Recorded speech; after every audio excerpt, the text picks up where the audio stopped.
అక్కడ సోనియా గాంధీ రాహుల్ గాంధీ గారు ముఖ్యమంత్రి ఆయన చేశారు.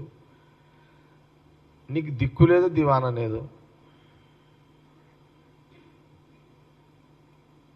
నీకంటే ఒక గోల్ లేదు.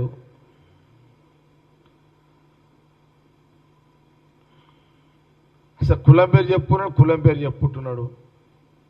ఆ జీవితంలో ఈటెల రాజేందర్ ఏ కులం అనేది అసలు ఎప్పుడూ చెప్పుకోలేదు, ఈ మధ్యలో చెప్పుకుంటున్నాడు. నువ్వు గాండు రాజకీయాలు నువ్వు చేస్తున్నావు. నువ్వు రేవంత్ రెడ్డి గురించి ఏం మాట్లాడుతున్నావు? గాండు రాజకీయాలు నువ్వు చేస్తున్నావు. నీకు బాధ అనిపించదా? నువ్వు ముఖ్యమంత్రిని అంటున్నావు, కాంగ్రెస్ పార్టీ కార్యకర్తలు ఫీల్ అవుతున్నారు. అరే మా ముఖ్యమంత్రిని తిడుతుంటే ఎట్లా ఊకోవాలని కాంగ్రెస్ పార్టీ వర్కర్ ఫీల్ అవుతున్నాడు, కాంగ్రెస్ పార్టీ సింపథైజర్ ఫీల్ అవుతున్నాడు. పరిపాలన చేసేటప్పుడు అందరూ ప్రేమించరు. పరిపాలన కొందరికి కొన్ని ఇష్టం ఉండయి. సరే, ఎవరికో కొందరికి ఇష్టం లేదు, నువ్వు వాళ్ళ దగ్గర పోయినావు, నువ్వేదో వాళ్ళ దగ్గర శబ్బాష్ అనిపించుకో. నువ్వు ప్రశ్నించు ముఖ్యమంత్రిని. కొంత ప్రజలు నీ దగ్గరకు వచ్చినప్పుడు ప్రజల పక్షాన నీకు ఏదైనా అప్పీల్ ఉంటే నువ్వు అడుగు, డిమాండ్ చేయి. నా కొడుకు అంటే నీ కొడుకు ఏం రా? నీకు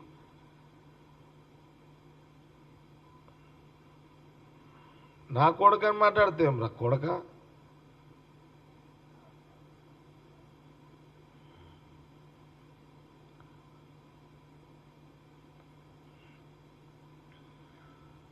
నేను అందుకే ముందే చెప్పిన, ఇది ఈటెల రాజేందర్ బగర్ సబ్జెక్టులో ముఖ్యమంత్రి రేవంత్ రెడ్డి గారి నుంచి మాట్లాడింది కాబట్టి నేను కూడా బగర్ సబ్జెక్టులోనే ఈటెల రాజేందర్ తిట్టాలనే ప్రెస్ మీట్ పెట్టిన, తిట్టనీకనే పెట్టిన ప్రెస్ మీట్.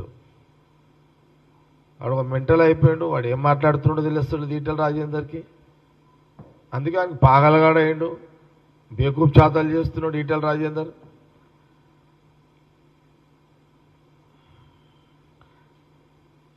నువ్వు మళ్ళొకసారి కాంగ్రెస్ పార్టీ ముఖ్యమంత్రి రేవంత్ రెడ్డిని కానీ, కాంగ్రెస్ పార్టీ నాయకులను కానీ, మంత్రులను కానీ ఇట్లా మాట్లాడితే నీ నడి రోడ్డు మీదనే నిలబెట్టి గుంజలు తీపిస్తాం నేను.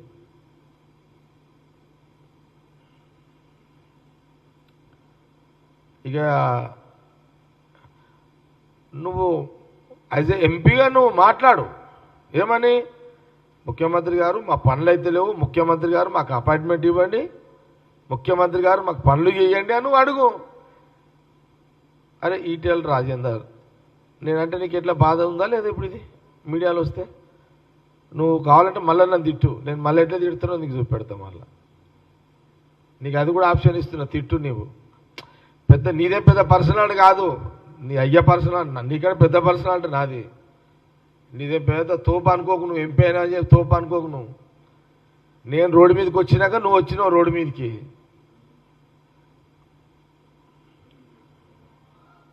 లేకపోతే నేను అండర్ గ్రౌండ్లో పని చేసిన తక్కువ తుపారే నీ అమ్మని తుపాకులు మేము ఓపెన్లోనే పట్టినాం రా నాయన. నువ్వు అడవిలలో పడితే నేను టౌన్లో నుండి పట్టినా. నీకు నాకు ఫరక్ ఉంటుంది ఇట్లా రాజేందర్. అంత తోపాను ఫీల్ కాకు, పేద ఇది అనుకోకు నువ్వు. అట్లా నేను తిట్టుడు స్టార్ట్ చేస్తే ఊరేసుకొని చచ్చిపోతావు ఈటెల రాజేందర్. మళ్ళొక్కసారి కాంగ్రెస్ పార్టీ పట్ల కానీ, ముఖ్యమంత్రి రేవంత్ రెడ్డి పట్ల కానీ, కాంగ్రెస్ మంత్రుల పట్ల కానీ నోరు జారితే నిన్ను నడి రోడ్ల బట్టలిప్పి గుంజలు తీపిస్తారు కాంగ్రెస్ పార్టీ.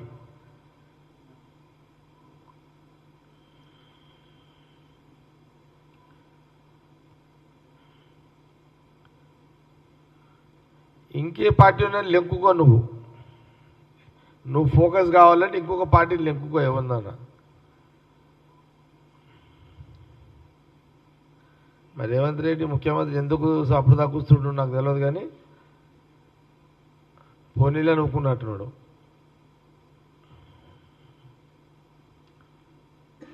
లేదు ఈటెల రాజేందర్ని చూసి సీఎం రేవంత్ రెడ్డికి జాలనిపిస్తుంది, పాపానికి ఏం దొరకలేదేమో, పాగలగడ ఏదో వరుతున్నాడు అనుకుంటున్నాం అని వదిలేసినట్టున్నాడు సీఎం.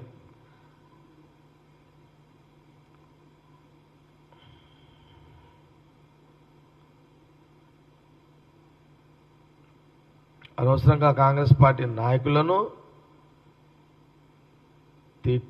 నోరు జారి తిట్టి నవ్వుల పాలు కాకు, మాతోటి తిట్లు తినకు, మళ్ళా ఉల్టా తినకు. అది నీ పేకే మంచిది కాదు. అది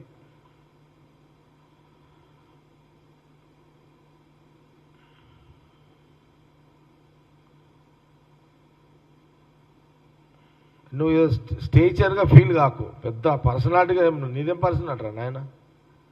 జానడ్ లేవు, నీదేం పర్సనాలిటీ అట్లా అంటే బెత్తడు లేవు.